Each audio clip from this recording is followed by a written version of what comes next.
যতক্ষণ পর্যন্ত আপনার অ্যাকাউন্টে ব্যালেন্স আছে ততক্ষণ আপনি এটিএম ঢোকাচ্ছেন, টাকা বেরোচ্ছে, তাই না? তো স্বর্গও ঠিক তেমনি, যতক্ষণ পর্যন্ত আপনার পূর্ণ থাকবে ততক্ষণ স্বর্গে আপনার সবকিছু ফ্রিতে পাওয়া যাবে।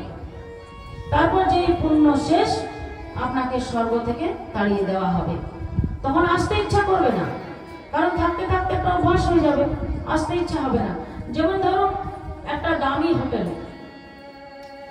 দামি হোটেলে কেউ যদি থাকে 2 বছর 4 বছর যদি থাকে, থাকতে থাকতে একটা অভ্যাস হয়ে যায়, তখন দেখবেন যখন তার টাকা ফুরিয়ে যায় তখন হোটেল কর্তৃপক্ষ কি আর আপনাকে রাখবে?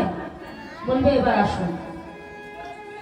তো যদি আপনি সহজে না আসেন তখন পুলিশ ডাকবে, আর পুলিশ ডেকে কলার ধরে বার করে দেবে। তো সেরকম